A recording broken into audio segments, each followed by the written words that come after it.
소중한 나 무한행복 소나무 시간입니다. 여러분 만나 뵙게 되어서 반갑습니다. 우리가 인생을 살아가면서 힘들고 괴롭고 답답한 일을 만나게 되었을 때, 혹은 우리가 이 삶을 살아가면서 예기치 못한 그런 어떤 역경을 만나게 되었을 때, 우리 불자들이 의지할 수 있는 최고의 의지처가 바로 부처님입니다.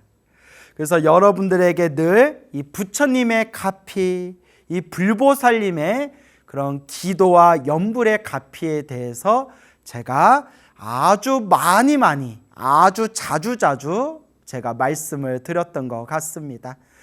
그래서 지금 제 주변에도 우리 소나무 프로그램을 보면서 우리 이 소중한 나 무한행복 소나무가 벌써 우리가 이 프로그램을 진행한 지 거의 7년이 넘어가요. 7년이 넘어가는데, 그 사이에 이 프로그램을 보면서, 소나무를 보면서 실제로 스님이 말씀하셨던 그 가피와 스님이 말씀하셨던 그 체험들을 제가 직접 경험했습니다. 제가 직접 그 맛을 봤습니다. 라는 불자님들이 굉장히 많습니다. 정말 많아요. 그래서 제가 고백하건대, 제가 이 소나무 프로그램을 진행하면서 이 소나무에서 제가 풀었던 그 이야기들, 그래서 인과 업보에 대한 가르침, 인연법, 이 인과법에 대한 가르침, 불보살님의 그런 가피에 대한 재미난 이야기와 설화들을 우리 불자님들에게 전해드리면서 많은 불자님들이 큰 도움을 받았다고 하지만, 저 또한 그 불자님들께서 체험하신 그 생생한 이야기들을 통해서 제 마음의 불심이 더 커지고 깊어진 걸 제 스스로도 느낍니다.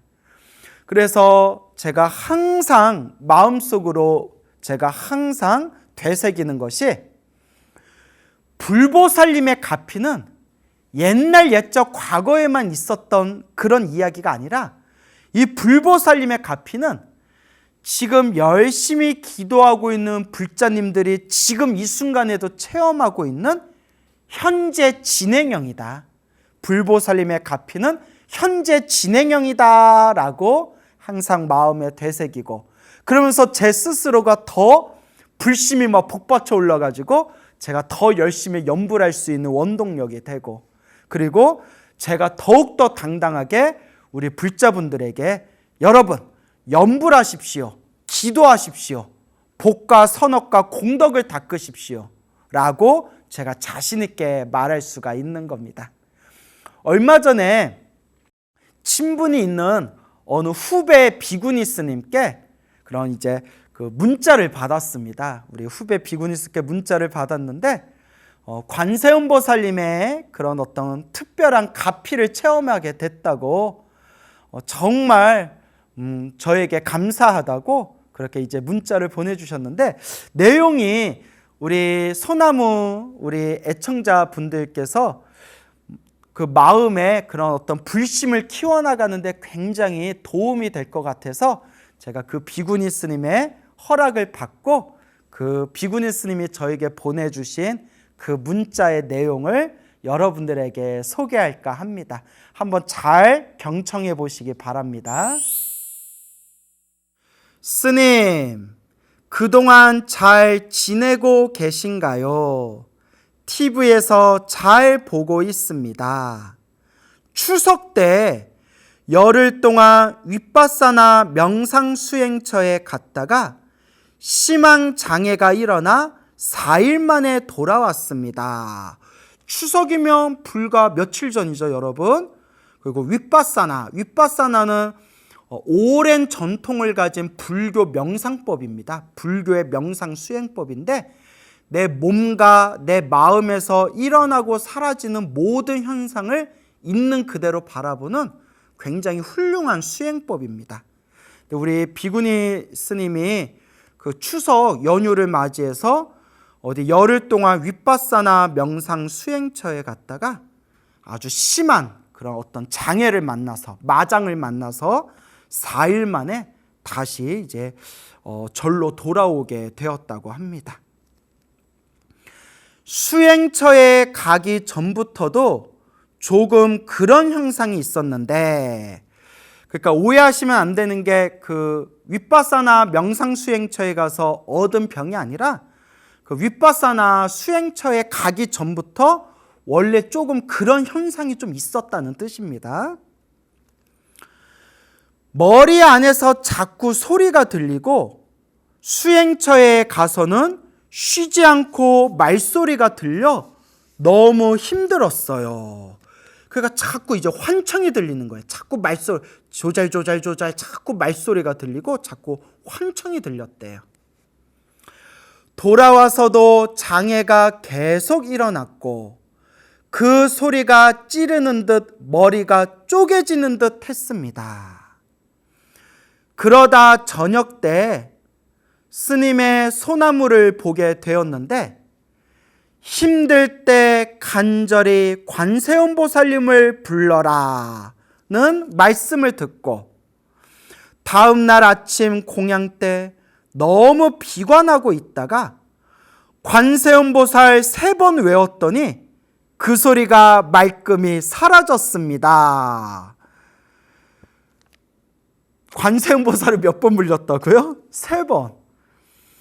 막 환청이 들리고 머리가 쪼개지듯이 아팠는데 그때 저녁 시간대 우리 이제 BTN 소나무를 보게 되었고 그때 제가 힘들고 괴로울 때 관세음보살님을 불러라, 뭐 힘들고 괴로울 때 부처님을 염불해라, 뭐 이제 그런 법문을 했겠죠.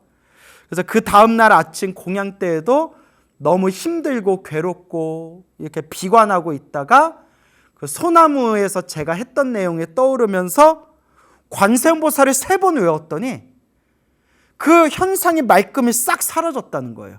몇 번? 3번. 근데 우리가 웬만하면 이런 형상을 만나게 되었을 때, 이런 마장들을 만나게 되었을 때 염불 3번 했다고 싹 사라지지는 않거든요. 근데 이 비구니 스님이 이렇게 얼굴이 되게 맑으세요. 얼굴이 맑으시고 평소에도 봉사활동을 많이 하시고 그리고 되게 이렇게 나름대로 수행정진을 열심히 하시거든요. 그래서 평상시에 닦아놓은 힘이 있기 때문에 염불 3번, 관세음보살 3번을 외웠더니 이와 같은 효과를 본 것이지 괜히 뭐 관세음보살 3번 외웠다고 어떻게 저런 효과가 날 수 있을까? 예, 평상시에 많이 닦았던 분 같아요. 그래서 그때 이후부터 하루 종일 간절하게 관세음보살을 외니 모든 장애가 사라지고 편안해졌습니다. 앞으로 관세음보살 기도 열심히 하려고 합니다. 그럼 평상시에 열심히 안 했나? 예, 웃자고 한 말이고요. 스님께 너무 감사드리고 저를 고통에서부터 벗어나게 해주셔서 진심으로 감사드립니다. 아니죠. 이건 아니죠. 제가 우리 요 비구니 스님을 고통에서 벗어나게 해준 게 아니죠. 본인이 닦은 거죠. 본인이 닦으신 거고, 여러분 그런 게 있어요. 제가 요 소나무에서도 끊임없이 이 염불과 기도의 공덕에 대해서 설법하고 주변의 많은 사람들에게도 기도해라, 업장 소멸해야 된다, 복을 지어야 된다라고 수없이 이야기하지만 안 하는 사람들은 지독하게 안 해요. 그거 참 희한하죠. 그래서 옛날 큰 스님들께서도 전생에 지어놓은 성근이 있어야, 전생에서부터 지어놓은 공덕이 있어야 이번 생에도 염불을 열심히 할 수가 있다. 염불에 대해서, 부처님에 대해서 믿음을 낼 수가 있고 기도를 열심히 할 수 있다라고 말씀을 하셨습니다. 근데 우리 요 비구니 스님이 막 머리가 아프고 힘들고 괴로울 때 그 우연히 소나무를 보게 되었고, 소나무에서 제가 힘들고 괴로울 때 관세음보살님을 불러라, 간절하게 관세음보살님을 불러라 라는 이야기를 딱 듣고서 그 다음날 아침에 너무나 그 마음이 안 좋을 때 관세음보살 딱 3번 불렀는데 그 지독하게 괴롭혔던 그 현상들이 말끔하게 싹 사라진 것은 온전하게 이 비구니 스님의 의지와 선업과 공덕의 힘입니다. 그러니까 제가 어떻게 그 비구니 스님을 고통에서 벗어나게 해줄 수가 있겠어요? 그 비구니 스님이 성근이 있는 거고 그 비구니 스님이 공덕이 있는 거고 모든 것이 다 관세음보살님의 값이죠. 앞으로 일념으로 관세음보살을 부르겠습니다. 머리 안에서 끊임없이 찌르는 듯한 말소리가 들리는데 누구에게 말을 해야 할지 방법도 없이 너무 비관하고 있었는데 갑자기 광우 스님이 생각나면서 관세음보살을 3번 부르자 찌르는 듯한 고통이 싹 사라졌습니다. 그 이후부터 일념으로 염불하며 마음도 편해지고 모든 장애가 사라졌습니다. 염불에서 부처님의 가피가 있어야만 자력도 가능한 것 같아요. 혼자 힘으로는 절대 안 된다는 것을 절감했습니다. 우리 불교의 수행은 크게 2가지로 나눌 수가 있어요. 순전히 온전히 자기 힘으로 닦는 자력 수행과 부처님의 힘을 빌려서 닦는 타력 수행으로 나누어지게 돼요. 자력 수행, 타력 수행. 그래서 참선이나 명상법 같은 것은 온전히 자기 힘으로 닦는 자력이라고 부르고요. 불보살님의 힘을 빌려서 닦아나가는 것은 타력 수행이다. 그런데 경전에도 나오지만 말법 시대가 될수록 부처님의 법이 쇠퇴할수록 자력, 온전히 자기 자신만의 힘으로는 깨달음을 얻거나 수행을 완성하기가 힘들대요. 너무나 우리 번뇌망상이 가득하고 너무나 우리 업장이 가득하기 때문에. 그래서 경전에서도 말법 시대 중생들은 불보살님의 힘에 의지해야 된다라는 대승경전에 그런 내용들이 나옵니다. 그래서 요 비구니 스님도 오래전부터 이런 여러 가지 명상법에 관심이 많다가 이번 일을 계기로 염불에서 부처님의 가피가 있어야만 자력도 가능한 것 같다. 혼자 힘으로는 절대 안 된다는 것을 절감했습니다. 라고 이제 그런 어떤 느낌을 받으시게 된 거죠. 여러분, 우리는 부처님 제자잖아요. 부처님 제자인 우리 불제자들이 수행하면서 부처님과 여러 거룩하신 보살님들의 힘을 빌리는 것은 절대 나쁜 일이 아니에요. 자존심 상할 일이 아닙니다. 우리 불보살님은 자비가 가득하신 그 대자비심으로 끊임없이 우리 중생들을 제도하고자 하시고 끊임없이 우리들을 깨달음의 길로 이끌어 주시고자 끊임없이 우리들에게 손길을 내밀고 계십니다. 그래서 우리의 수행이 높은 경지에 갈 때까지는 우리가 우리 스스로의 부족함을 있는 그대로 인정하고 우리의 수행이 깊어질 때까지 이 불보살님의 힘에 의지하고 불보살님의 가피에 의지하는 것은 오히려 지혜로운 방법이 될 수 있다라는 것을 우리가 명심해야겠습니다. 모든 것이 부처님과 보살님들의 가피로 이루어집니다. 스님의 법문으로 많은 사람들이 고통에서 벗어나는 것으로 알고 있습니다. 스님, 저에게 관세음보살님을 만나게 해주셔서 진심으로 감사드리고 염불수행 열심히 하겠습니다. 아유, 참 훌륭하시죠? 그래서 여러분, 요새 현대인들처럼 바쁜 이 조건과 환경 속에서 짜투리 시간에 일상에서 생활 속에서 가장 쉽게 우리가 닦을 수 있는 것이 바로 염불입니다. 자리에서 눈 뜨면 염불하고, 세수하고 샤워하면서도 염불하고, 밥 먹으면서도 마음속으로 염불하고, 설거지할 때도 염불하고, 걸어 다닐 때도 염불하고, 차 안에서도 염불하고, 버스나 지하철에서도 염불할 수 있고, 일상에서도 오며 가며 염불할 수 있고, 잠자리에 들면서도 염불할 수 있는 거. 염불은 꼭 입으로만 소리내야 염불이 아닙니다.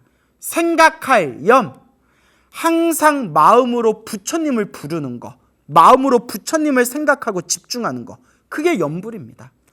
아미타불, 아미타불, 관세음보살, 관세음보살, 지장보살, 지장보살.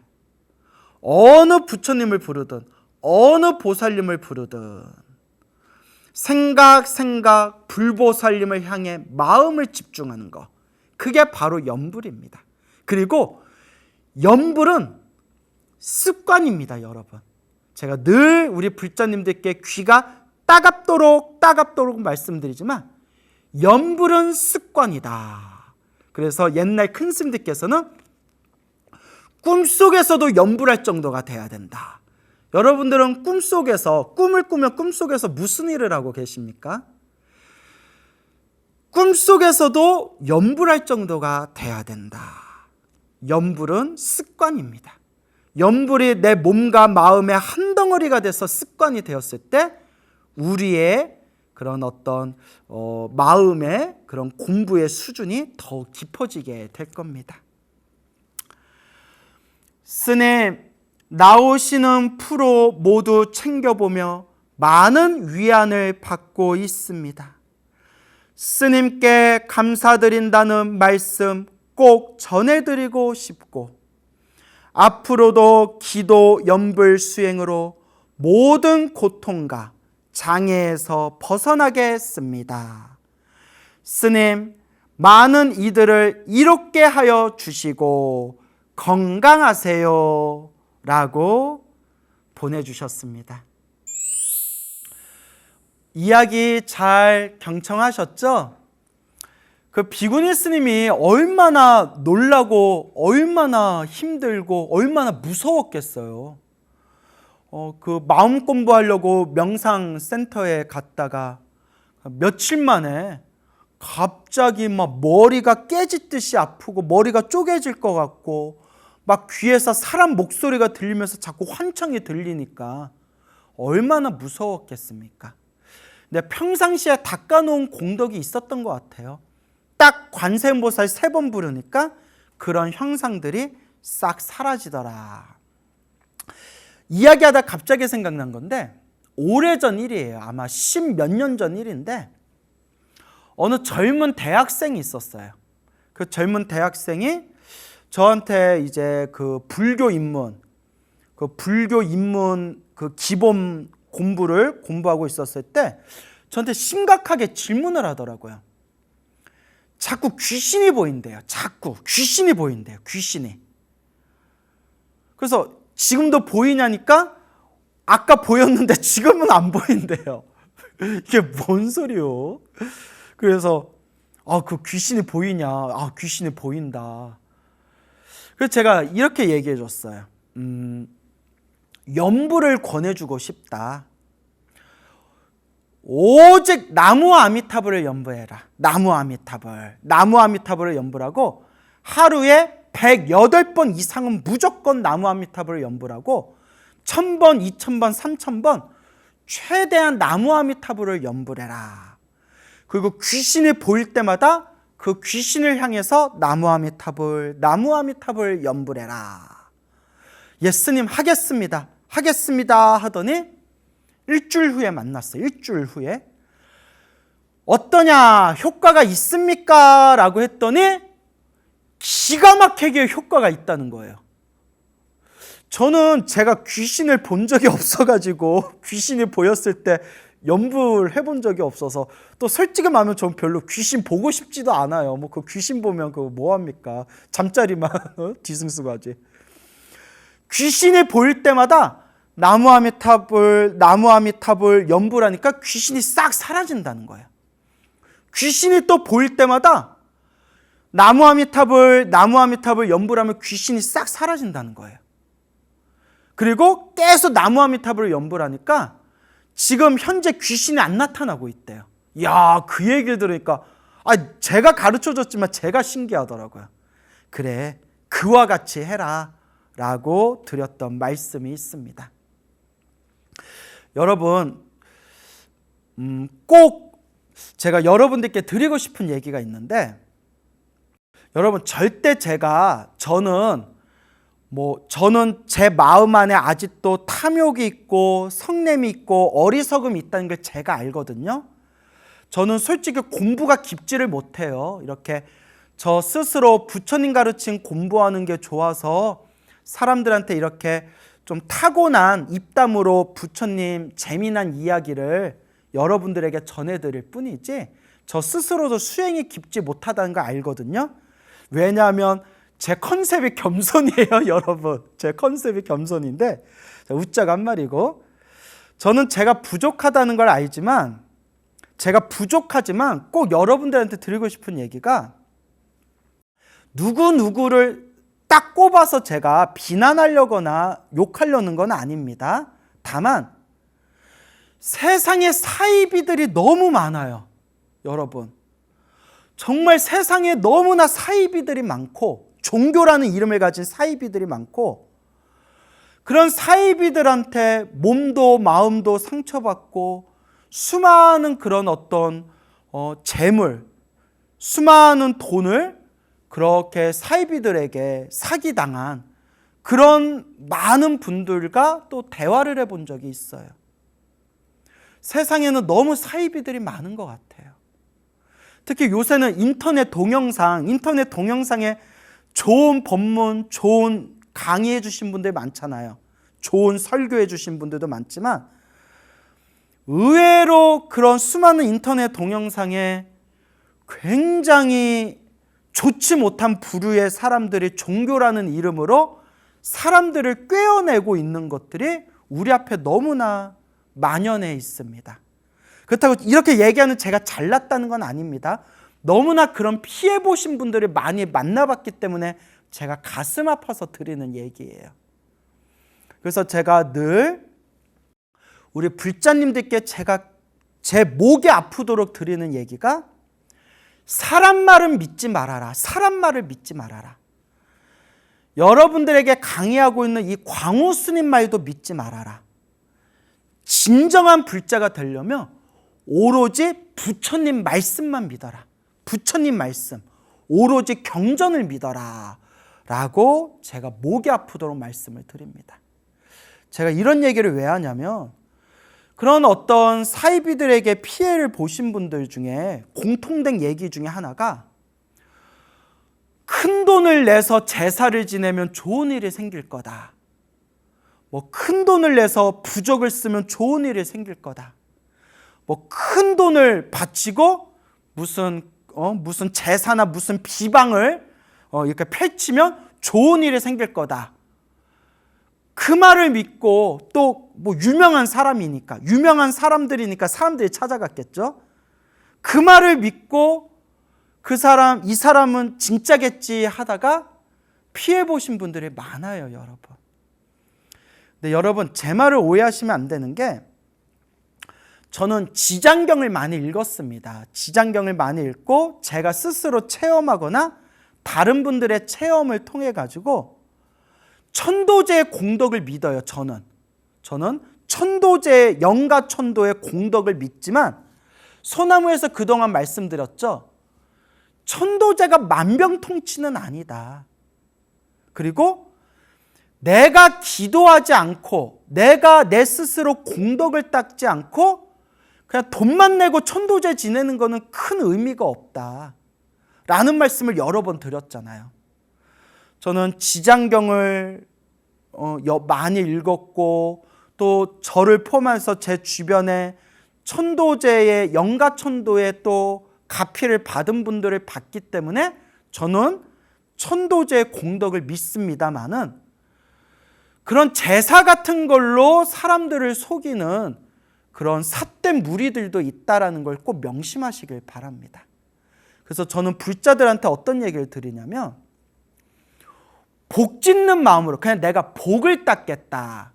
나와 인연 있는 영가분들을 좋은 곳으로 천도시키고 내 마음의 복을 닦겠다라는 그런 마음가짐이라면 천도제를 지내십시오. 하지만 무슨 내가 욕심으로 내 욕망으로 소원을 성취하겠다. 뭐 천도제를 지내면 뭐 엄청나게 내가 행운을 얻겠다. 그런 욕심의 마음으로 천도제를 지낸다면 천도제는 망병통치가 아닙니다. 라는 말씀을 드립니다. 저는 제가 지금 한 말에 저는 당당함이 있어요. 뭐 제가 천도제는 효과가 없다라고 천도제를 무시한 것도 아니고 천도제는 공덕이 있습니다. 다만 복을 닦고 공덕을 닦는 마음으로 천도제를 지내는 것은 저도 찬성이지만 이 천도제를 지내면 나한테 꽉 막혔던 일들이 저절로 술술 풀리겠지라는 무슨 만병통치 무슨 그런 뭐 약 팔는 그런 마음으로 천도제를 지낸다면 그거는 아닌 것 같습니다라고 제가 승려로서의 어떤 그런 양심적으로 여러분들에게 드리는 얘기입니다.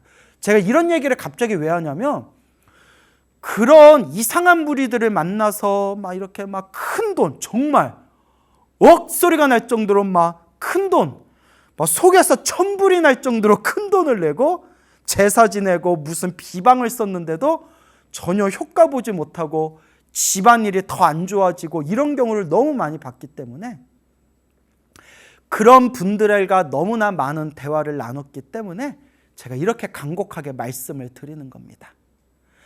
그 비구니 스님도 머리가 막 쪼개지고 막 귀에서 막 사람 목소리가 들리고 이랬을 때 이상한 데 가가지고 상담받았으면 그거 뭐 빙의가 됐다느니 뭐 귀신이 씌었다느니 빨로 그걸 풀어줘야 된다느니 아마 그래서 엄청나게 돈 깨졌을 겁니다. 그러고 효과 보면 차라리 다행이고 저는 이제 그런 어떤 영가천도를 하는 공덕은 저는 100% 인정합니다.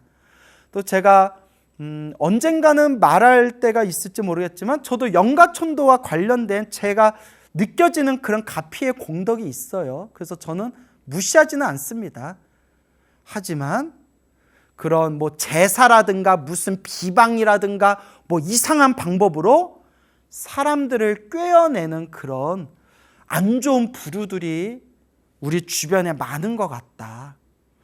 그러면 어떻게 해야 됩니까? 라고 한다면 저는 단연코 맑고 깨끗한 마음으로 부처님께 기도하십시오, 여러분. 염불하고 기도하면서 정말 정성스러운 마음으로 지극한 마음으로 참회 기도부터 해야 됩니다. 내가 지금 이 힘들고 괴롭고 답답한 이 역경을 만난 것은 시작 없는 과거 전생에서부터 탐욕과 성냄과 어리석음에 물들어서 몸과 말과 생각으로 내가 지었던 이 모든 업의 인연들이다. 내가 지었던 이 나쁜 업의 인연을 제가 소멸하기를 지극한 마음으로 참회합니다. 라면서 정말 피눈물 몇 바가지를 쏟아내는 마음으로 그렇게 우리는 간절하게 그렇게 기도를 하고 업장을 소멸해야 됩니다. 그래서 제가 늘 여러분들께 드리는 얘기 있잖아요. 내 운명을 바꾸고 싶다면 3가지를 기억해라. 첫째, 기도를 많이 해라. 특히 업장 소멸, 참회 기도를 많이 해라. 기도를 많이 하고. 둘째, 기도만 하는 건 기도발이 약하다고 했죠? 기도하면서 복을 지어라. 복을 지어라. 절에다 복을 지을 수도 있고 우리 주변에 어려운 그런 이웃들을 위해서 복을 지을 수도 있고 좋은 마음으로 좋은 방법으로 지혜롭게 복을 지어라. 그 다음에 3번째가 제일 중요하다고 했죠? 3번째가 제일 중요한데 우리 불자들이 잘 안 돼요. 저도 잘 안 되고 가장 어려운 것 중에 하나예요. 뭐냐? 마음을 잘 써야 된다. 이게 진짜 어려워요, 여러분. 이 마음 잘 쓰는 게 어렵습니다. 내가 마음 잘 써야지, 마음 잘 써야지 하다가도 요 탐욕이라는 놈이, 요 성냄이라는 놈이 불끈불끈 튀어나오잖아요. 마음 잘 쓰는 거, 이게 바로 불법의 핵심입니다. 제 말 틀린 거 하나도 없잖아요. 부처님께 기도하고 내가 지었던 업장을 소멸하며 끊임없이 내 형편껏 자꾸 복을 지으려 노력하고, 그리고 그 속에서 항상 이 마음을 잘 쓰도록, 이 마음을 잘 닦을 수 있도록 그렇게 노력해야 된다. 이 세 가지가 이루어져야 무슨 우리가 천도제를 지내도 그 공덕이 더 큰 거고, 무슨 비법을 해도 그 공덕이 더 큰 거지. 가장 중요한 내가 지은 내 업장을 소멸하고 널리 복을 짓고 선업을 짓고 널리 이 세상에서 사람들에게 내 마음을 잘 쓰도록 노력하는 이런 최소한의 당연한 불자로서의 상식도 지키지 못하는데, 내 마음 밖에서 아무리 온갖 비방과 비법을 구한다 한들 과연 그것이 큰 힘을 발휘할 수 있겠습니까? 그래서 여러분, 사이비들한테 걸리는 가장 큰 이유 중에 하나가 욕심이에요. 내 욕심에 눈이 멀어버리는 거예요. 제 주변에 계시는 불자님들 중에서 영적으로 힘들고 괴로움에 처하게 되었을 때, 아무리 제사를 지내고 아무리 굿을 지내고 아무리 천도제를 지내도 어떤 불자님은 거의 그거 다 합치면 거의 1억 넘게 깨졌대요. 얼마나 많이 지냈으면 1억이 넘게 깨졌겠어요. 제가 알고 있는 분들만 해도 몇 천씩 쓰신 분들도 많아요. 부적도 하고 제사 굿 무슨 제사 무슨 굿 해보고 천도제도 해봤지만 전혀 효과를 보지 못하다가 소나무를 보고 난 뒤에, 그래, 내 기도는 내가 해야 된다, 내 업은 내가 닦아야 된다라는 마음으로 간절하게 염불하고 간절하게 기도하시고 법화경 사경하시고 간절하게 절을 하면서 그토록 괴로웠던 영적인 어떤 괴로움들이 그렇게 사라지는 것을 경험하고 체험하신 불자님들이 굉장히 많습니다. 그때 저는 다시 확신이 느껴졌죠. 결국 내 업은 내가 닦아야 된다. 그럼 내 업은 어떻게 내가 닦냐? 간절한 기도, 간절하게 해야 됩니다. 어설프게 하면 안 돼요, 여러분. 금방 소개해드린 우리 비구니 스님은 관세음보살 3번 부르고 나서 말끔하게 싹 사라졌다 그랬는데, 그거는 그 스님이 그동안 닦은 힘이 있었기 때문일 거예요. 어설프게 해서는 안 됩니다. 정말 제가 늘 좋아하는 표현, 피눈물을 쏟아내는 마음으로, 우리가 과거 전생에서부터 지었던 그 업보가 얼마나 많겠습니까? 피눈물을 쏟아내는 마음으로 간절하고 정성스럽게 해야 된다. 지금 이 순간 힘들고 괴롭고 답답함이 느껴지는 분들이 있다면 스스로를 한번 반성해 보세요. 나는 얼만큼 하루 동안 온전하게 내 마음에 최선을 다해서 기도에 집중하고 있는가? 내가 기도하면서 몸과 말과 생각을 어떻게 내가 지금 쓰고 있는가?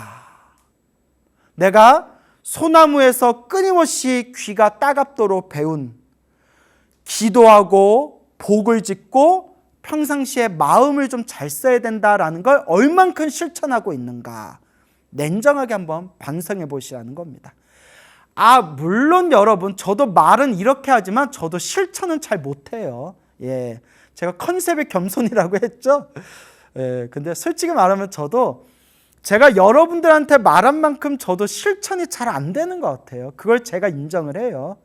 그래서 제가 항상 가장 많이 사람들에게 이야기하고 제가 가장 좋아하는 표현이 꾸준히 해야 된다. 지금은 내가 부족함이 느껴지지만 저 정말 작은 물방울이 끊임없이 꾸준히 떨어지면 저 바위에 구멍을 내듯이 지금 내가 참 부족하고 참 부족한 사람이지만 부족하면 부족한 대로 내가 스스로 인정하고 꾸준히 닦아 나아가면 저 작은 물방울이 바위에 구멍을 내듯이 언젠가 나도 저 부처님의 발 뒤꿈치라도 나도 따라갈 수 있지 않겠느냐. 그게 제 솔직한 심정입니다. 그래서 제가 가장 좋아하는 표현 중에 하나가 꾸준히라는 표현을 좋아해요. 꾸준히. 이거는 저 스스로에게 하는 이야기이기도 하고 우리 많은 분들과 나누고 싶은 이야기이기도 합니다. 그래서 기도를 하시는 우리 많은 불자님들께 제가 항상 드리는 얘기가 일단 열심히 안 해도 된다. 일단은. 왜? 너무 열심히 하면 처음에는 지쳐요, 여러분. 저도 그렇지만 막 처음에 열심히 하다 보면 지쳐요. 그러니까 열심히 초반에 열심히 뛰어가다가 중간 가지도 못하고 꼬리는 둘째치고 중간 지점 가지도 못하고 초반에 확 퍼져버리느니 조금 늦게 가고 좀 돌아가더라도 일단 꾸준하게 하는 게 필요하다. 그래서 저는 일단 습관부터 들이자. 습관부터 들이자. 어느 젊은 불자님이 있었는데 그 불자님한테 그 불자님이 선생님 제가 기도를 어떻게 할까요? 해서 관세음보살을 매일 1000번씩 관세음보살을 1000번씩 불러라. 1000번씩. 요새 뭐 이렇게 꾹꾹꾹 누르면 숫자가 올라가는 개수기도 있고 뭐 108년주 10번 굴리면 1080번 되잖아요. 마음을 집중해서 딱 관세음보살 1000번만 불러라. 일단 그것부터 시작해라 했는데 며칠 후에 도저히 못하겠대요. 도저히. 왜 그러냐? 그 연불하는 순간 오만 잡된 생각, 망상이 막 일어나면서 너무 지루해서 막 온몸이 꼬인대요. 온몸이 꼬인대요. 못하겠대요. 온몸이 베베베베 꼬이고 막 자기가 오징어가 된 것 같대요. 그러면 108번은 할 수 있겠냐? 108번은 하겠던데요? 108번 하는데 뭐 5분, 10분뿐이 안 걸리던데요? 그러면 더 욕심 부리지 말고 하루에 관세음보살 108번씩만 불러라. 108번씩만. 예 하더니 뭐 그냥 집에서 시간 날 때 그냥 관세음보살 그리고 뭐 빨리 하고 싶으면 관세음보살 매일매일 그게 108번씩 매일매일 연부를 했는데 결론만 말씀드리자면 몇 년이 지난 지금 얼마의 시간이 지난 지금 딱 앉으면 그러니까 주말 같을 때 시간이 넉넉할 때 법당에 딱 앉으면 관세음보살을 앉은 자리에서 관세음보살이 이제 3000번씩 부르는 거예요. 3000번씩. 처음에 1000번을 관세음보살 1000번을 불렀을 때는 막 지루해서 도저히 집중을 못하겠다라고 했던 분이 숙제를 내려줘가지고 하루에 그냥 꾸준하게 108번 관세음보살 부르는 게 습관이 됐더니 어느 순간에 지금은 딱 좌복 위에 딱 앉아서 관세음보살을 3000번을 앉은 자리에서 부를 수 있을 만큼 3000번에 집중할 만큼 그 연불의 습관, 그 힘이 생긴 거예요. 그때 다시 한번 느꼈죠. 연불은 습관이다. 기도는 습관이다. 결국 모든 건 다 습관이에요. 모든 건 다 결국 습관입니다. 그래서 그 불자분에게 그래 매일 그렇게 관세음보살 연부를 하면 어떻습니까? 했더니 주변에 좋은 일도 많이 생겼지만 스님 마음이 편안해져서 너무 행복합니다 라고 하시더라고요. 뭐 중간중간 좀 힘들고 답답한 일이 있을 때마다 딱 관세음보살에 집중하는 순간 연부를 하다 보면 마음에 막 힐링이 되면서 막 그런 기쁨이 올라온다는 거예요. 그때 제가 말씀드렸죠. 그게 값이다. 무슨 로또에 당첨되거나 무슨 내가 원하는 소원이 술술 이루어진다거나 뭐 그런 게 값이가 아니라 내가 지금 이 순간 부처님을 생각하고 관세음보살을 생각할 때 지금 이 순간 내 마음이 편안하고 행복하다면 그게 바로 진짜 값이다라는 말씀을 드린 적이 있었습니다. 그래서 여러분 결국 내 업은 내가 닦아야 되고 내 앞에 펼쳐진 모든 행복도 불행도 다 내가 지은 업의 인연임을 있는 그대로 바라보고 관찰하면서 결국 내가 닦고 내가 나아가고 내 스스로가 수행하고 정진할 뿐입니다. 그러니까 지금 당장 열심히는 못하더라도 꾸준히 여러분들 삶에 그런 아름다운 그런 부처님 가르침의 습관을 그렇게 들여놓으시기. 예, 만나서 반갑습니다. 예, 광우 스님이라고 합니다. 2600년 전에 부처님께서 세상에 출현하실 때 이제 부처님께서 45년 동안 설법을 펼치십니다. 35살의 깨달음을 얻으시고 45년 동안 설법을 펼치신 뒤에 이제 80여세 나이로 육체를 벗고 진리의 세계로 돌아가시게 되는데, 자, 부처님께서 법을 설하실 때 수많은 제자들을 받아들이시게 됩니다.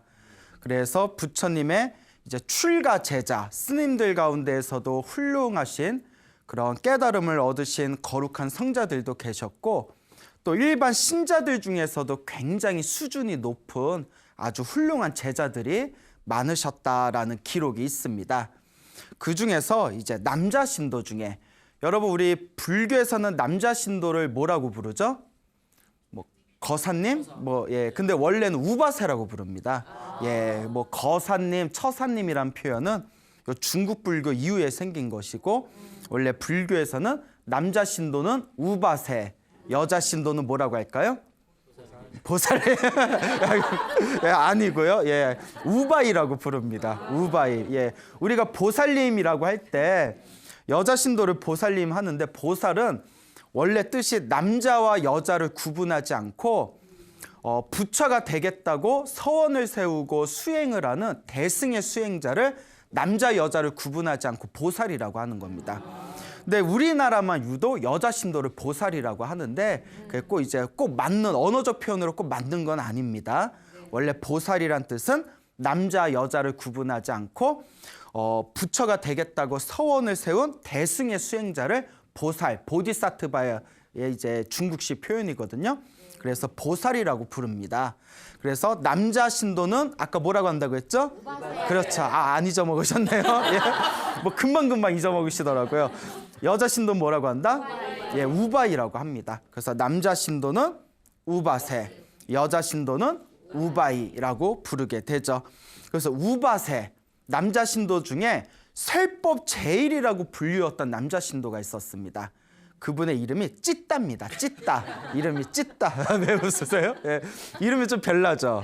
저 인도 이름이라서 막 찌따. 찌따인데, 이 찌따라는 분은 굉장히 큰 부자였다고 합니다. 태어날 때부터 집안이 어마어마한 부자였대요. 그래서 굉장히 큰 부자였는데, 이 찌따 장자가 어느 날 길을 걷다가 어느 스님을 만나게 됩니다. 그 스님이 이제 마하나마라는 스님이세요. 마하나마라는 스님인데 깨달음을 얻으신 거룩하신 스님이십니다. 그러니까 그 거룩한 그 어떤 모습을 보고 요 찌따 장자가 마음에 잔잔한 어떤 감동을 느끼게 됩니다. 그래서 내가 저 스님한테 공양을 올리고 싶다. 그래서 스님께 가서, 스님, 만약에 탁발을 나오셨다면 저희 집에 모셔서 오늘 공양을 올리고 싶습니다. 저희 집으로 가시죠. 그래서 이제 집으로 모신 뒤에 이렇게 공양청을 올립니다. 그래서 마하나마 스님께서 이렇게 공양을 맛있게 하시고, 원래 부처님 당시의 법도는 부처님이나 스님들께서 신도들에게 공양을 받아 드시고 난 뒤에는 법문을 설하셨습니다. 네가 나에게 밥을 주면 나는 너에게 법을 주겠다라는 거예요. 그래서 밥과 법은 한 끗 차이잖아요. 예, 그래서 너 나에게 밥, 나는 너에게 법. 예, 그래서 이제 기브 앤 테이크라고 하나요? 자, 이제 어쨌거나 이제 법을 이제 설하시는 게 부처님 당시의 어떤 법칙인데, 이렇게 법문을 설하니까 이 찌따장자가 앉은 자리에서 법문을 듣고 앉은 자리에서 깨달음을 얻게 됩니다. 근데 불교에서 말하는 부처님 제자들이 얻는 깨달음은 4단계가 있어요. 4단계가 있는데 이 4단계가 다 아실 거예요. 별로 뭐 알 것 같지는 않은데 아마 들어보신 적이 있으실 거예요. 첫째가 수다원이라고 합니다. 1단계가 수다원. 예, 다 들어보셨죠? 예. 자, 1단계가 수다원. 그 1단계보다 높아지면 2단계가 사다함이라고 합니다. 사다함. 근데 여러분 사다함 할 때 그 옛날 뭐 드라마에서 무슨 미실 나오고 할 때 그때 잠깐 사다함이라는 화랑이 나오잖아요. 그 사다함이 불교 용어에서 따온 거예요. 모르고 계셨죠? 말해놓고 이게 진짠가 저도 순간 예, 아마 맞을 거예요. 자, 사다함 2단계가 사다함이고요. 3단계가 아나함입니다. 아나함. 그 다음에 4단계 최고의 깨달음이 아라한입니다. 아라한. 완전한 거룩한 성자. 모든 욕망과 번뇌가 사라진 세상에서 가장 거룩한 성자를 아라한이라고 합니다. 그래서 우리가 사찰에 가면 아라한들을 모셔놓은 법당을 무슨 전이라고 하죠? 나한전이라고 하죠. 들어보셨죠? 나한전. 예, 아라한들을 모셔놓은 것을 나한전이라고 합니다.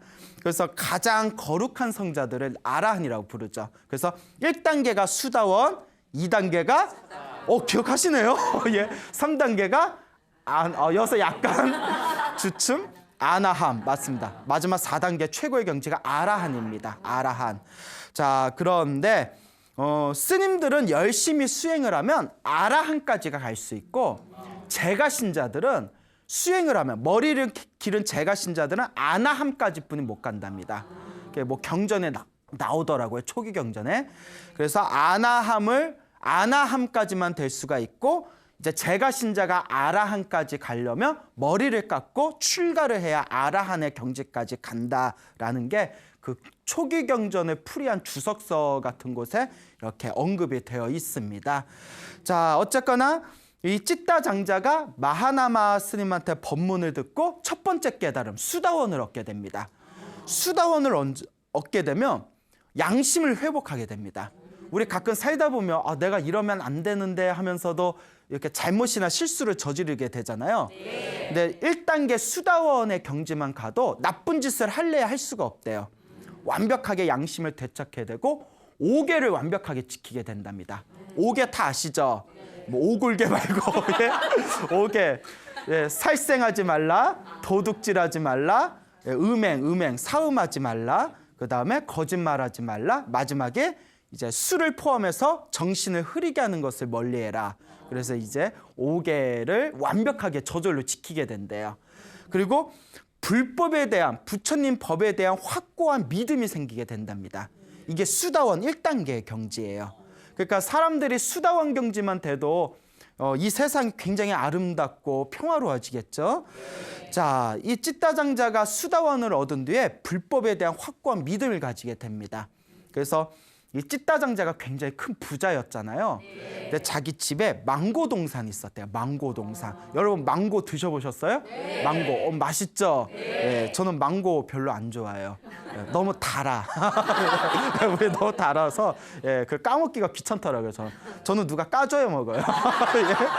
예, 근데 되게 망고가 맛있어요. 예, 엄청나게 이제 망고가 맛있는데 자기 망고 동산이 있었어요. 여러분 집에 망고 같은 막 과수원 동산 있으면 엄청 좋겠죠.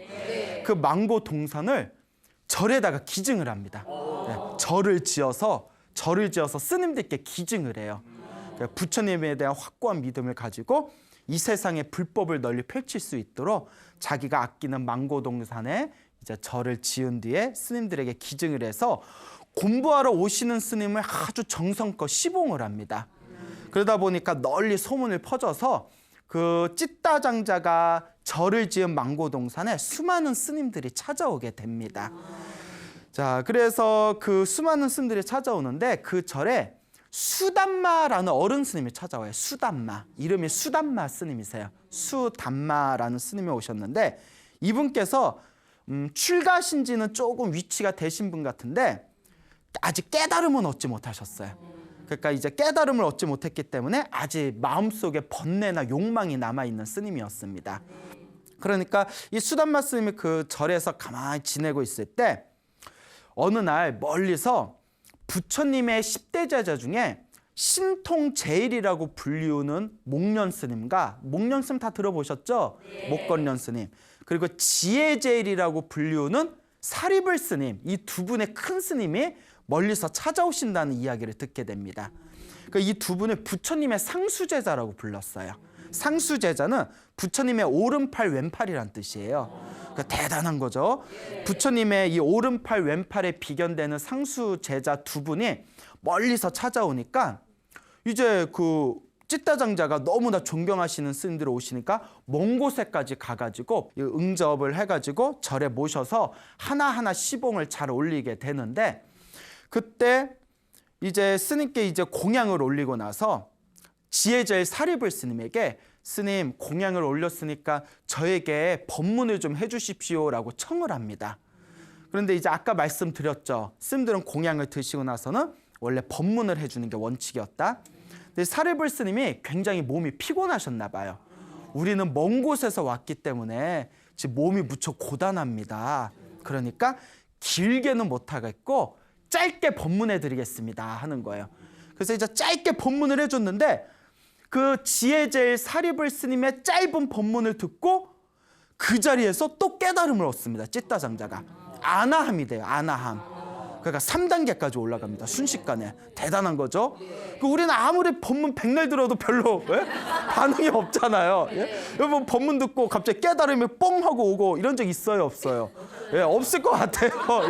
있었으면 뭐 벌써 뭐 다들 바깥에서 중생제도 하고 계시겠죠. 근데 이제 저도 이렇게 법문 많이 듣고 책도 많이 보지만 아무리 법문 들어도 그 법문 듣는다고 깨달음이 찾아오지는 않거든요. 그 여기서 말하는 깨달음은 알았다 이런 어설픈 깨달음이 아니라 말과 행동이 실천이 되는 그런 깨달음의 경지입니다. 훨씬 드높은 경지죠. 그래서 그 처음에 마하나마 스님한테 공양을 올리고 법문 들었을 때는 수다원가를 얻었고 그 다음에 그 후에 망고동산에다 절을 지어서 스님들께 기증한 뒤에 지혜제일 사리불 존자가 찾아왔을 때 공양을 올리고 짧은 법문을 듣자마자 제3단계 그 아나함의 깨달음까지 오르게 됩니다. 그래서 아까 말씀드렸죠? 아나함이 머리를 기른 제가신자가 올라갈 수 있는 최고가 아나함까지예요. 그러니까 갈 때까지 간 거예요. 와, 그렇게 아나함에 엄청난 깨달음의 경지를 얻게 되니까 이분이 엄청난 희열을 느끼게 됩니다. 그래서 어느 날 저기 지혜제일 사리불 스님과 신통제일 목련 스님에게 스님 여기 계시는 이제 많은 그때 스님들이 많으셨잖아요. 수많은 스님들을 함께 오셔서 저희 집에서 내일 공양청을 올리겠습니다. 점심 때 이제 공양을 올릴 테니까 꼭 와주시기 바랍니다 라고 청을 한 뒤에 그때 옆에 있던 그 원래 계셨던 수담마 스님 아까 기억나시죠? 예, 수담마 스님한테도 스님도 같이 오세요 라고 이렇게 말씀을 드렸어요. 뭐 잘못된 게 있어요? 없어요?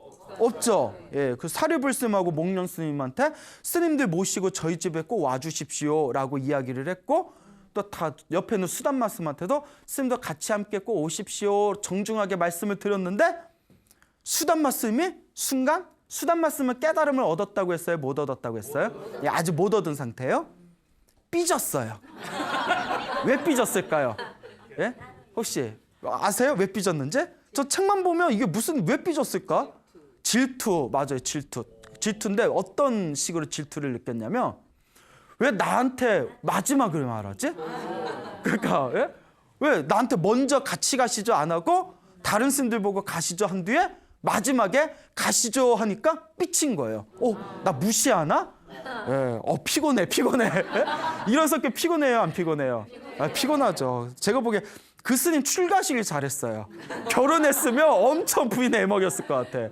예, 뭐 또 맞아요. 예? 자, 그래요. 어쨌거나 삐진 거예요. 자기한테 늦게 말했다고.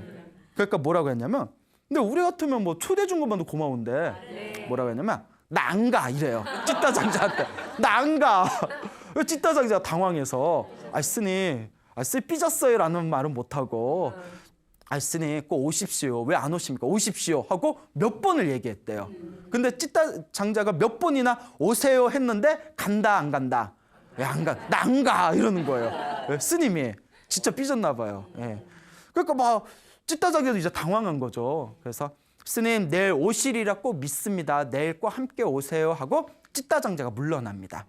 찌따장자는 이제 본래 성격도 착했지만 이미 깨달음을 얻었잖아요. 깨달음을 얻었기 때문에 마음 쓰는 게 틀린 거예요. 우리 같으면 오라고 하는데 안 와 하면 오지 마 이러잖아. 오지 마. 아이고 밥 입 하나 털었네. 뭐 이럴 수도 있는데.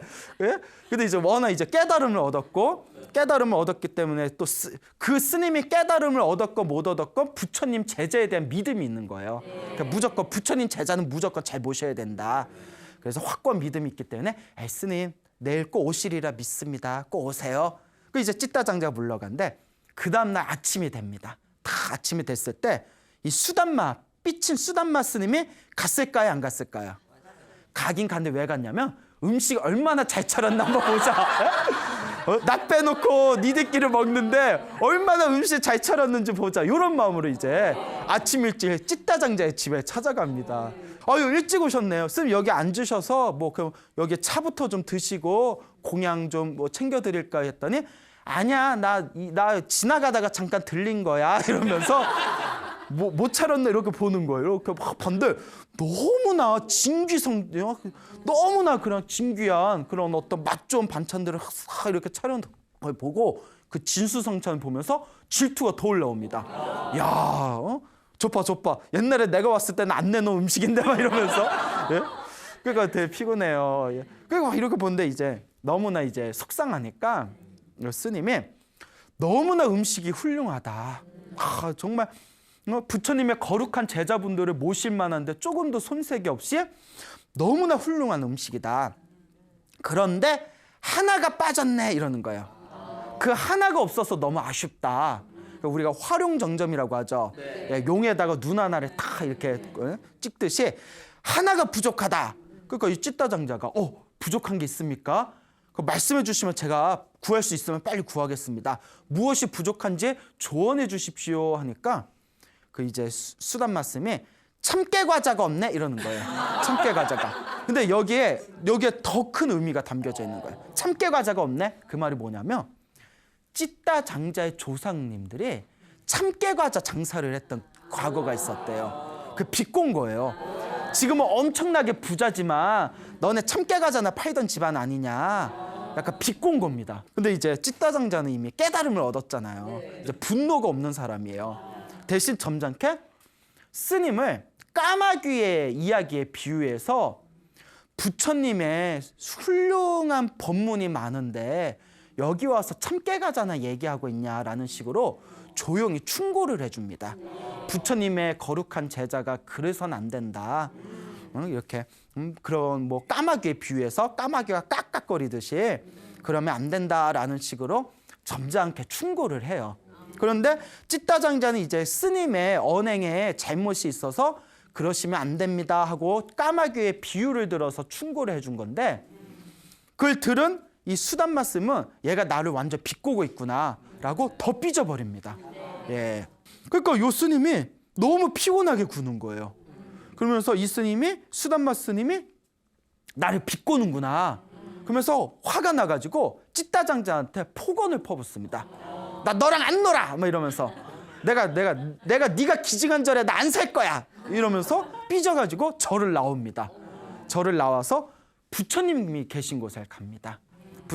석가모니 부처님이 계신 곳에 가서 역시 내가 의지할 곳은 누구밖에 없다? 우리 부처님밖에 없다. 부처님은 내 마음 알아주시겠지? 이제 부처님한테 찾아갔는데 부처님은 수담마 스님이 다 찾아온 걸 보고는 이미 모든 상황을 다 꿰뚫어 보고 계시는 거예요. 이제 완벽한 신통력이 있으시기 때문에. 근데 아시면서도 일부러 물어보십니다. 무슨 일이 있어서 그 망고동산에 사찰에서 지내다가 여기까지 왔느냐.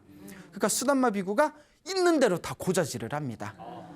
찌따장자가 자기를 서운하게 했다고. 근데 부처님은 다 아세요, 모르세요? 다 아시잖아요. 수담마 비구가 그 마음에 교만함이 많다는 걸 꿰뚫어 보십니다. 아, 수담마 비구는 마음에 너무나 교만하구나. 저 교만한 마음을 꺾어주지 않으면 이 사람은 제대로 된 수행을 할 수 없겠구나. 그래서 부처님께서 신랄하게 꾸짖습니다. 이 어리석은 스님아, 찌따 비구는 믿음과 계율과 지혜를 갖춘 훌륭한 제가신도인데 어찌 그 사람한테 그렇게 어리석게 굴었단 말이냐. 이건 다 네 탓이, 네가 잘못이다. 네가 잘못한 거다. 부처님의 거룩한 제자는 그렇게 행동해서는 안 된다라고 신랄하게 꾸짖습니다.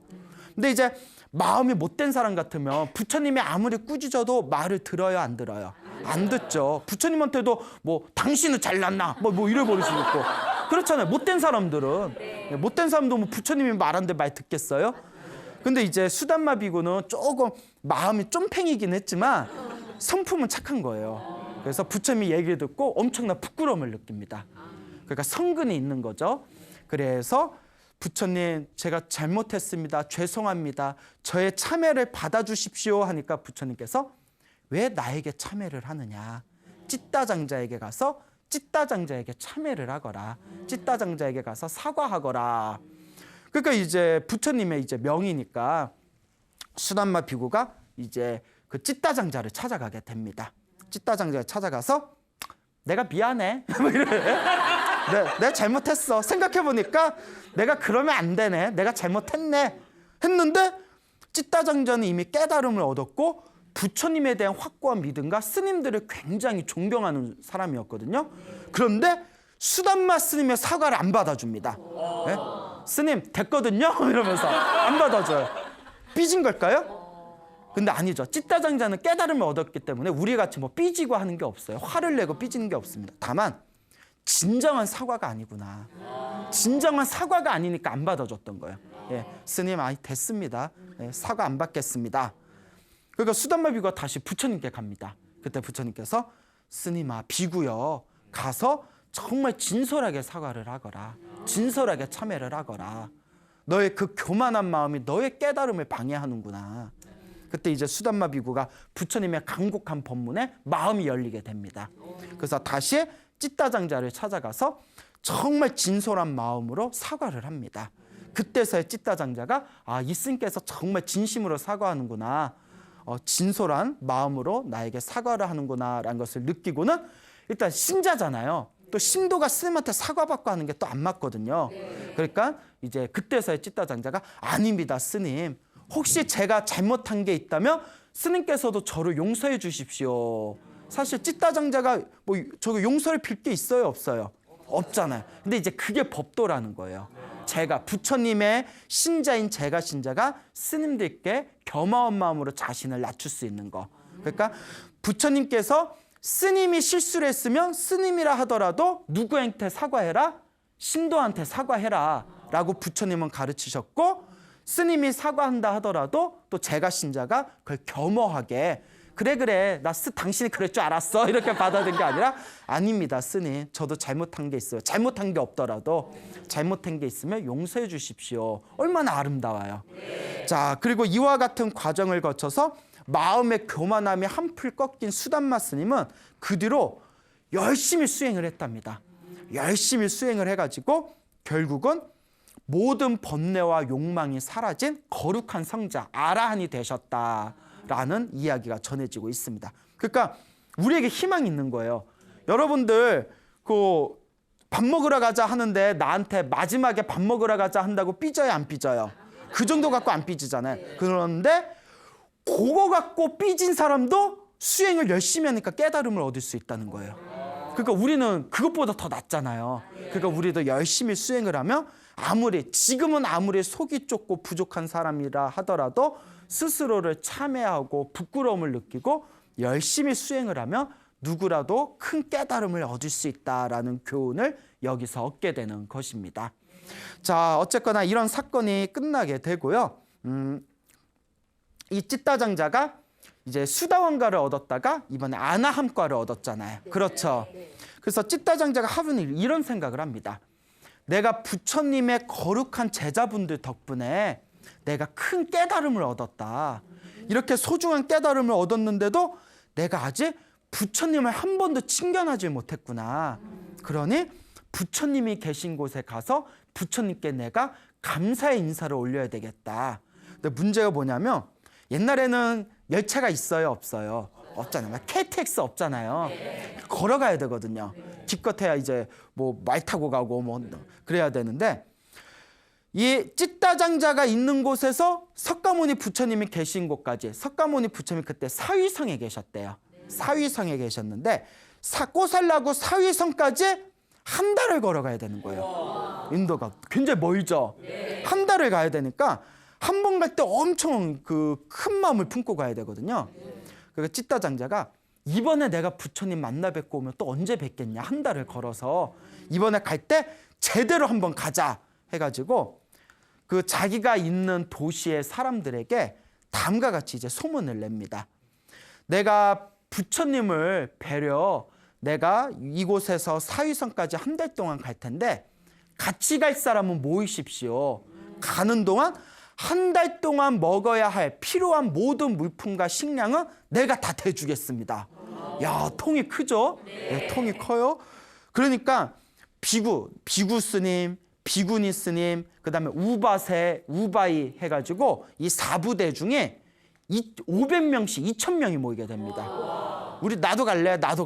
2,000명이 모이게 되고 불교 신자가 아닌 사람들과 같이 갈 하인들까지 합쳐서 3,000명이 됩니다. 3,000명. 3,000명이 가겠다 하니까 근데 찢다장자 뭐라고 했어요? 가는 동안 어떡하겠다? 먹을 걸 내가 다 대주겠다. 근데 30명도 아니고 몇 명이 가요? 3,000명. 그때 우리 같으면 이거 어떡하지? 이거 적금 깨야 되나? 예? 제가 잠시 몸이 안 좋아서 어떤 일로 하겠습니다. 근데 이제 찢다장자는 이제 그런 사람이 아니죠. 3,000명이나 모였구나. 오히려 기뻐했답니다.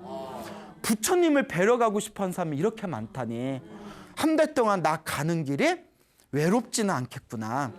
그래서 이제 3,000명을 데리고 가는데 500대의 수레를 준비합니다. 500대의 수레에다가 부처님과 스님들한테 공양 올릴 공양물을 500대의 수레에다가 잔뜩 쌓아놨대요. 그러니까 엄청나게 많은 거죠. 그리고 500대의 수레 외에도 3,000명이 먹을 분량의 식량과 물품을 또 따로 준비를 한 거예요. 그래서 이제 어마어마한 사람들이 한 달 동안 길을 가게 됩니다. 근데 이 한 달 동안 하늘 세계에 있는 신들이 있죠. 하늘 세계에 있는 천신들이 이 3,000명의 사람들이 부처님을 뵈러 갔는데 찢다장자가 그 3,000명들을 후원하면서 정말 거룩한 신심으로 부처님께 가는 모습을 보고 이 하늘의 천신들이 감동을 받아가지고 하늘에 있는 천신들이 또 도와줬답니다. 그래서 한 달 동안 아무런 문제 없이 이 3,000명의 사람과 찢다장자가 사위성에 드디어 도착하게 됩니다. 한 달 만에. 그때 부처님께서 사위성에 이제 다 도착하는 찢다장자의 무리들이 이제 오고 있다는 것을 부처님께서 신통력으로 꿰뚫어 보시고 이제 당신의 수제자 중에 한 분이었던 아난다 스님에게 얼마 안 있으면 이제 저기 찢다장자와 저 3,000명의 사람들이 요 사위성으로 들어오게 될 것이다. 그러니까 아난 스님이 언제쯤에 도착할 것 같습니까? 저녁 때쯤이 되면 도착할 것이다. 그러면 이 찢다장자와 3,000명의 사람들이 오면 뭔가 신비로운 상서로운 기적이 일어나겠습니까? 라고 질문을 던지니까 부처님께서 아주 놀라운 기적이 일어날 것이다. 어떤 기적이 일어납니까?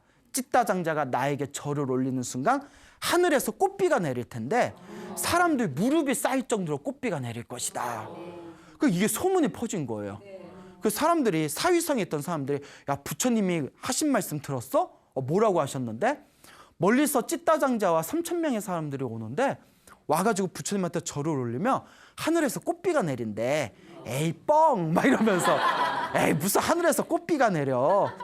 야 진짜 부처님이 거짓말한 적 봤어? 아니 못 봤지. 야 신기하다. 막 구경 가자. 막 이런 이야기가 퍼지게 됩니다. 그 수많은 사람들이 저녁 때쯤에 사위성에 있는 수많은 사람들이 그 모습을 구경하려고 수많은 사람들이 이제 모여들게 됩니다. 그리고 드디어 3,000명의 사람들과 찌따장자가 다 도착을 합니다. 그래서 먼저 비구 스님과 비구니 스님들이 먼저 성에 들어가서 부처님께 인사를 올리도록 한 뒤에 그 뒤를 이어서 이제 찌따장자와 사람들이 이제 성으로 사람들의 박수 갈채를 받으면서 들어와요. 그 500대 수레를 다 들고 이제 들어오고 부처님 앞에서 찌따장자가 부처님의 발을 만집니다. 인도 문화 중에 하나가 자기가 믿고 자기가 존경하는 스승님의 발을 만지는 풍습이 있어요. 사람 인체 중에서 가장 낮은 곳이 어디예요? 그렇죠. 당신의 가장 낮은 자리, 가장 더러운 곳조차도 내가 존경한다라는 의미가 담겨져 있는 거거든요. 그러니까 발바닥을 싹 이렇게 만지면서 거룩하신 세존이시여 이제야 부처님을 배웠습니다 하면서 3배의 절을 올리는 순간 하늘에서 뭐가 쏟아졌다? 꽃비가 쏟아졌답니다. 예, 믿어요? 예. 이런 거 들으면 믿어요? 예, 이게 믿음이 있으면 불자예요. 근데 이런 얘기 듣고 에이 그런 게 어딨어 하면 불자다 아니다. 불자예요, 불자. 아직 불자가 아니라 불자예요. 자, 어쨌거나 하늘에서 꽃비가 싹 쏟아지니까 수많은 사람들이 이제 감동을 하게 됩니다. 야, 부처님의 말씀이 맞았구나. 이와 같은 신비로운 기적이 일어나는구나. 그래서 하늘에서 엄청난 이제 꽃비가 사람들의 무릎에 쌓일 때까지 꽃비가 내렸다라는 이야기가 전해지고 있습니다. 그래서 이제 찌따장자가 한 달 동안 머무르게 됩니다. 한 달 동안 머무르는데 한 달 동안 스님들께 공양을 올리고 부처님의 법문을 들으면서 아주 그냥 평화롭고 행복한 한 달을 보냅니다. 우리를 치면 뭐 여름방학? 뭐 그런 건가요? 자, 한 달 동안 이제 그런 부처님 곁에서 법문을 다 듣고 나서 이제 오는데 한 달 걸렸고 사위성에서 또 한 달이 있었잖아요. 그 2달을 이제 밖에서 지내게 되니까 이제 집에 돌아가야 되잖아요. 그래서 부처님께 이제 이 말씀을 드립니다. 거룩하신 세존이시여 한 달 동안 너무나 행복한 나날이었습니다. 하지만 저희도 생업이 있기 때문에 집으로 돌아가야 되겠습니다. 거룩하신 세존이시여 이 500대 수레에 있는 공양을 받아주십시오 하고 500대의 그 수레에 있는 공양을 부처님께 공양을 올리게 됩니다. 그리고 이제 떠나게 되는데 오는데 한 달 걸렸으니까 가는 데는 또 어떻게 할까요? 가는 데도 또 한 달이 걸리겠죠. 그렇죠. 그래서 이제 가는데 한 달이 이제 걸리니까 이것저것 준비한 뒤에 이제 길을 떠나려 하는데 사위성에 있는 불자들이 야, 찌따장자가 부처님 뵈려고 저렇게 멀리서 왔는데 어떻게 그냥 보낼 수가 있냐 해가지고 선물을 줬답니다. 근데 사위성에 불자들이 굉장히 많았거든요. 엄청나게 불자들이 많았고 또 부처님의 그 신도들 중에서는 엄청난 왕족이나 귀족이나 부자들이 많았거든요. 그러니까 부처님한테 저희들이 이 찌따장자에게 선물을 좀 드리겠습니다 하면서 무수한 사람들이 부처님의 이제 허락을 받고 찌따장자의 수레에다가 이제 선물을 쌓아놓기 시작하는데 그때 하늘에 있는 천신들도 보물을 이렇게 내려줬답니다. 너무나 감동을 받아서 보물을 내려줘서 집에 도착하고 한 달 동안 집에 도착하고 나서 다시 봤더니 집에서 이제 저기 부처님이 계신 사위성에 갈 때 몇백 대의 수레를 끌고 갔다고 했죠? 500대의 수레를 끌고 갔다고 했잖아요. 도착해서 봤더니 500대의 수레에 금은보화와 선물이 잔뜩 그대로 있더랍니다. 이걸 가리켜 우리가 전문 용어로 본전 뽑았다. 예? 본전 뽑았다라고 하죠. 500대를 가져갔는데 와서 봤더니 500대의 선물이 금은보화와 선물이 그대로 있어요. 그래서 야, 이걸 가리켜 복 많은 사람은 뭘 해도 성공을 한다. 복이 많은 사람은. 자, 한 달 후에 이 소식이 전해지고 안한스님이 부처님께 다음같이 여쭙니다. 거룩하신 세존이시여 찌따장자가 왔을 때 수많은 사위성들의 사람들이 와서 박수갈채를 받으면서 환영 인사를 받았습니다. 어느 제가 신자가 멀리서 찾아왔다고 하는데 이렇게 환영 인사를 받을 수가 있겠습니까? 그 집으로 돌아갈 때 수많은 사람들이 아쉽다고 귀한 선물을 줬는데 선물이 집에 와서 풀어봤더니 그 선물이 500대의 수레만큼 쌓였다고 합니다. 이게 이러한 이유가 부처님을 만나러 왔기 때문에 이와 같은 복을 얻은 겁니까? 아니면 부처님을 만나러 오지 않았어도 이와 같은 복을 얻었겠습니까? 근데 우리 생각에는 당연히 왜 그렇게 복을 받았다고 생각하겠어요? 부처님을 만나러 왔으니까 이와 같은 복을 받았겠지. 근데 부처님은 아니라고 하셨습니다. 아니다. 모든 것은 자기가 지은 복은 누가 받는다? 자기가 받는다. 찌따장자는 이번 생에 부처님에 대한 믿음이 강하고 계율이 청정하고 지혜를 갖춘 훌륭한 재가신자이기 때문에 이와 같은 복을 받은 것이고, 전생에 큰 복을 지었기 때문에 이와 같은 복을 받은 것이다. 부처님을 만나러 온 것이 아니더라도 찌따장자는 이와 같은 복을 받았다, 못 받았다? 받았을 것이다 라고 부처님께서 증명을 하십니다. 그러니까 아는 존재가 깜짝 놀라가지고 거룩하신 세존이시여, 찌따장자는 전생에 어떤 복을 많이 지었기 때문에 이와 같은 큰 공덕을 얻게 된 것입니까? 라고 질문을 던지게 됩니다. 그때 부처님께서 다음과 같이 말씀하십니다. 머나먼 과거 전생에 석가모니 부처님이 세상에 출현하기 전에 훨씬 더 이전에 다른 부처님 시대 때 이 찌따장자가 평범한 남자였다고 합니다. 평범한 남자였는데 어느 날 절에 갔다가 그 절에 부처님께서 법문을 설하시고, 부처님의 법문이 끝난 뒤에 어느 남자 신도가 일어나가지고 부처님의 법문을 받아서 부처님의 법문을 아주 이해하기 쉽게 설법을 하는 걸 듣게 됩니다. 그때 부처님께서 그 남자 신도를 가리켜서 참으로 훌륭하다, 참으로 훌륭하다. 저 사람은 나의 우바세, 남자 신도들 중에 설법 제일이다 라고 칭찬을 하시는 내용이 나옵니다. 그때 그 절에 찾아갔던 평범한 남자가 그 모습을 보고 감동을 느끼게 됩니다. 그 모습을 보고 감동을 느낀 그 평범한 남자가 부처님 앞에서 절을 하고 합장을 하면서 다음과 같이 발언을 세웁니다. 거룩하신 세존이시여, 저도 머나먼 미래 세상에 다시 태어난다면 부처님 난자 신도 중에 설법 제일이 되기를 맹세합니다 라고, 서원합니다 라고 발언을 하게 됩니다. 이 남자 신도가 지금의 누구일까요? 바로 찌따장자라는 거예요. 그때 이 평범한 남자가 저도 미래 세상에 남자 신도 중에 설법 제일이 되겠습니다 라고 부처님 앞에서 서원을 세운 공덕의 힘에 의해서 수많은 미래 세상에 석가모니 부처님 시대에 무엇이 될 수 있었다? 남자 신도 중에 설법 제일인 찌따장자가 될 수 있었다라고 법문을 하시는 내용이 나옵니다. 무슨 말인지 알겠죠? 그러니까 전생에 내가 지은 원력, 서원, 발언의 힘에 의해서 이번 생에 내 운명이 결정되어진다라는 것이 불교의 기본적인 어떤 세계관이 되겠습니다. 그리고 또 석가모니 부처님이 그 뒤를 이어서 다음과 같은 말씀을 하십니다. 이 남자가, 이 평범한 남자가 저도 미래 세상에 부처님 아래 설법 제일이 되겠습니다라고 서원을 세우고 나서 수없는 생 동안 인간 세상에 태어나고 천상세계에 태어나는 것을 반복하게 됩니다. 그 뒤에 가섭 부처님 바로 전에 세상에 출현했던 부처님이 석가모니 부처님, 지금의 석가모니 부처님 바로 이전에 출현했던 부처님이 가섭 부처님이십니다. 가섭불이라고 하거든요. 미래에 오실 부처님은 누구실까요? 미륵불이라고 하죠. 그래서 이 석가모니 부처님 이전에 가섭 부처님 시대 때 왜 웃었어요? 맞춘 게 신기해서요? 예. 평소에 신뢰가 없었나 봐요. 그거 맞췄다고 웃음을 당할. 예. 자, 어쨌거나 이제 넘어가고요. 자, 이 가섭 부처님 시대 때 이 남자가 길을 걷고 있다가 비가 오는 날에 어느 스님께서 이 가사를 비 오는 날에 머리를 뒤집어 쓰고 이렇게 앉아 있는 걸 보게 됩니다. 스님을 봤는데 스님이 좀 배가 고파 보이는 거예요. 그래서 저 스님은 진리를 닦는 스님이실 텐데 저렇게 비 맞고 배가 고프셔 보이니까 내가 공양을 올려야 되겠다. 스님, 비를 피하게 저 동굴에 계십시오. 제가 빨리 공양을 가져오겠습니다. 한 뒤에 집에 와가지고 이제 열심히 이제 공양을 준비합니다. 정성껏 공양을 빨리 급하게 준비를 한 뒤에 이제 스님이 계신 동굴에 가게 됩니다.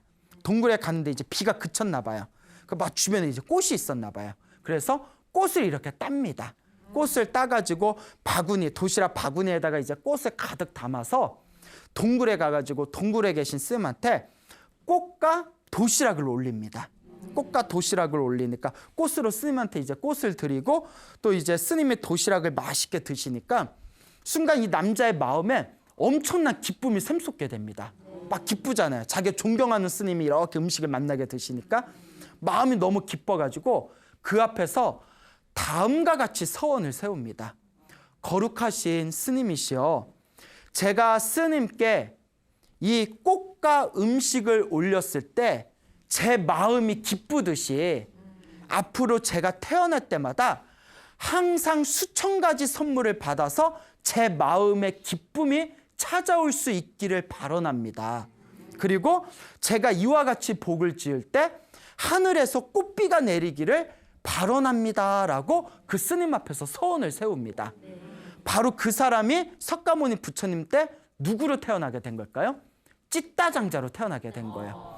그와 같이 전생에 배고픈 스님에게 공양을 올리고 뭐라고 했죠? 자기가 태어나는 곳마다 무엇을 얻을 수 있기를? 수천 가지 선물을 얻을 수 있기를. 그래서 석가모니 부처님을 만나 뵙고 인사를 올리고 집으로 다시 돌아올 때 500대 수레가 꽉 찰 만큼 선물을 받게 된 거랍니다. 그것도 자기의 전생의 공덕이었고, 또 뭐라고 했죠? 제가 이렇게 복을 지을 때 하늘에서 무엇이 내리기를? 꽃비가 내리기를. 그래서 석가모니 부처님께 절을 올리고 부처님 앞에서 예배를 올렸을 때 하늘에서 뭐가 내리게 된 것이다? 꽃비가 내리게 된 것이다 라는 그런 말씀을 부처님께서 설법을 하십니다. 자, 여기서 중요한 거, 찌따장자가 이번 생에 그 딱 법문을 듣자마자 깨달음을 얻을 수 있었던 것도, 또 남자 신도 중에 쇠법제일이 될 수 있었던 것도 누가 지은 복이었을까요? 본인이 지었던 자신의 복이었던 겁니다. 그리고 찌따장자가 부처님을 만나 뵙고 돌아오는 길에 500대의 수레에 선물이 가득 쌓이게 된 것도 누가 지은 복이었을까요? 자기가 지었던 복이었던 거죠. 그리고 찌따장자가 부처님께 절을 올렸을 때 하늘에서 꽃비가 내린 것도 누가 지은 복이었다? 자기가 지었던 복과 선업과 공덕의 힘이었던 겁니다. 그러니까 여러분, 불교에서는 이번 생을 살아갈 때 좋은 일이 생기든 나쁜 일이 생기든 다 누가 지은 업이다. 다 자기가 지은 업이라는 거예요. 잘 살면 잘 산 대로 자기가 지은 복이 많은 거고, 못 살면 못 사는 대로 지지리도 복을 안 지어서 그런 거랍니다. 왜 찔러요? 예. 자, 여러분은 복이 많으신 것 같아요? 적으신 것 같아요?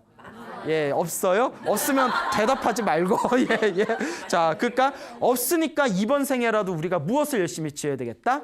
예, 열심히 복을 짓고 열심히 선업을 짓고 열심히 공덕을 짓는다면 부처님 남자 신도 중에 쇠법 제일이라고 불렸던 찌따장자와 같은 삶을 우리가 우리 삶에서 실천하고 꽃피울 수 있을 것이다 라는 믿음을 가지시기 바랍니다. 알겠죠? 네. 여러분, 행복해지고 싶습니까? 네. 행복한 삶을 창조하고 싶습니까? 네. 복을 지으십시오. 선업을 지으십시오. 공덕을 쌓으십시오.